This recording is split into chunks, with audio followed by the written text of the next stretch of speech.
दोस्तों पूरी दुनिया का सोना, जैसे सोने की सिल्लियां, सोने की ईंटें, सोने के बिस्किट और सभी के जेवरात को अगर पिघला कर एक बड़ी सिल्ली बनाई जाए तो वो कितनी बड़ी हो सकती है। आप जानकर हैरान हो जाएंगे कि पूरी दुनिया का सोना मात्र 21 मीटर लंबाई, चौड़ाई और ऊंचाई वाले कमरे में समा जाएगा।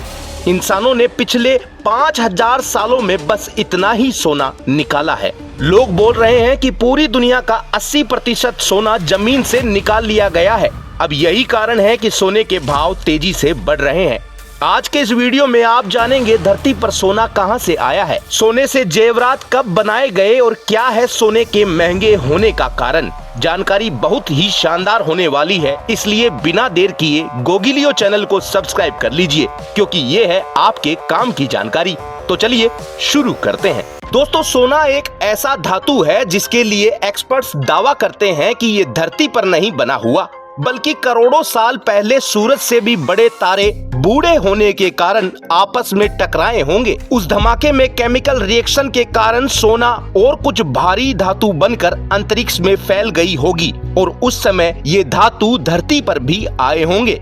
इंसानों ने आज से 11,000 साल पहले एक धातु की खोज की थी जिसे आज हम कॉपर यानी तांबा कहते हैं। उसके बाद धरती पर जो दूसरी धातु पाई गई वो सोना ही थी। सबसे पहले किसने धरती पर सोना खोजा ये किसी को नहीं पता, लेकिन ऐसा माना जाता है कि आज से 8000 साल पहले मेसोपोटामिया शहर, जिसे आज हम इराक कहते हैं, वहाँ के लोगों को नदी या घाटी में सोने के टुकड़े मिले होंगे। क्योंकि ये टुकड़े पीले और चमकदार थे, इसलिए लोगों ने इसकी और ज्यादा खोज की और इससे आभूषण, धार्मिक वस्तुएं और साम्राज्य के प्रतीक बनाए गए। आज से 6500 साल पहले सोने से बनी ज्वेलरी पाई गई थी, जो आज बुल्गारिया के नेक्रोपोलिस में है।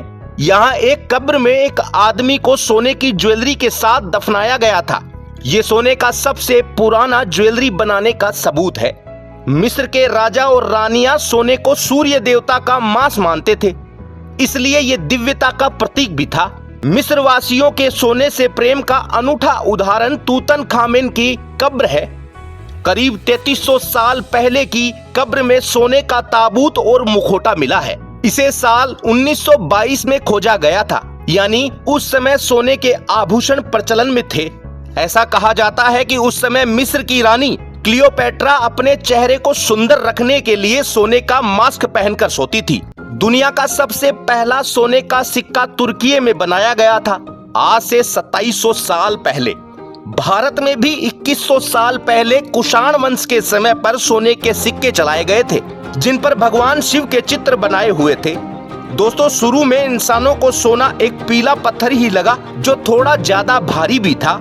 बाद में उन्हें समझ आया कि ये धरती की बाकी सभी धातुओं में सबसे अलग है, क्योंकि सोने में कभी जंग नहीं लगती। ये बाकी मेटल्स की तरह अपनी चमक नहीं खोता। एक बोतल में अगर 1 किलो पानी आता है तो उस बोतल में सोना 19 किलो 300 ग्राम आ जाएगा। 10 ग्राम सोने से बने तार को 25 किलोमीटर दूर तक ले जाया जा सकता है। दोस्तों 30 ग्राम सोने का टुकड़ा खोजना 5 कैरेट डायमंड को खोजने से भी दुर्लभ काम है। 1000 किलो गोल्ड अयस्क से मात्र 5 से 8 ग्राम सोना ही निकल पाता है। इतना ही नहीं, सोने के बारे में धार्मिक ग्रंथों में भी लिखा हुआ है, जैसे ऋग्वेद, बाइबल और हदीस में। इन सभी में सोने को पवित्र बताया गया है। भारत कैसे बना था सोने की चिड़िया, जरा ये भी जान लीजिए। हमारे देश में 3 जगहों पर बड़े पैमाने पर गोल्ड माइनिंग की जाती है, जैसे कर्नाटक का कोलार गोल्ड फील्ड्स, कर्नाटक का ही हट्टी गोल्ड माइंस और आंध्र प्रदेश का रामगिरी गोल्ड फील्ड्स। हम सभी जानते हैं कि पहले हमारा देश मसालों का व्यापार बड़े पैमाने पर करता था, जहां मसालों के बदले में सोना लिया जाता था। गुजरात के सोमनाथ मंदिर को महमूद गजनबी ने लूटा, जहां मिला सोना उसकी बाकी सभी लूट से 80 गुना ज्यादा था। हालांकि इस मंदिर को 7 बार लूटा जा चुका है। शाहजहां के वक्त पर सोने का एक सिंहासन बनवाया गया था, जिसमें 1 लाख तोला सोना लगवाया गया। ये इतना सा उदाहरण बहुत है कि भारत में कितना सोना था और क्यों इसे सोने की चिड़िया कहा जाता था। दोस्तों साल 2017 में पूरी दुनिया में 3655 टन सोने का खनन हुआ और इसके बाद पिछले 7 सालों में इतने सोने का खनन हो ही नहीं पाया। इन्हीं आंकड़ों के हिसाब से कहा जा रहा है कि सिर्फ 20% सोना ही धरती पर बचा है। इसके अलावा सोना धरती के अलावा अंटार्कटिक, समुद्र के नीचे और चांद पर भी मौजूद है, लेकिन इसे निकालना बहुत महंगा सौदा है। दोस्तों, भारतीय ज्वेलर्स एसोसिएशन के मुताबिक इस साल में सोना 19% महंगा हुआ है। साल 2005 में 24 कैरेट सोने के 10 ग्राम की कीमत 7,000 रुपए थी, जो साल 2024 के सितंबर महीने तक 75,640 हो गई। भारत सरकार ने गोल्ड पर कस्टम ड्यूटी 15 से घटाकर 6% कर दी, जिससे डिमांड बढ़ी और सोना महंगा हो गया।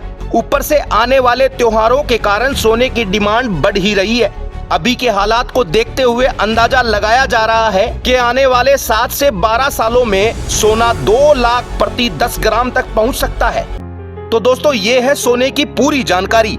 आपको क्या कमी लगी और क्या सही लगा, कमेंट कर हमारा मार्गदर्शन जरूर कर देना। आज के लिए दीजिए हमें इजाजत, फिर मिलेंगे ऐसी ही और भी गजब की जानकारियों के साथ। आप जब तक लगातार देखते रहिए गोगी लियो।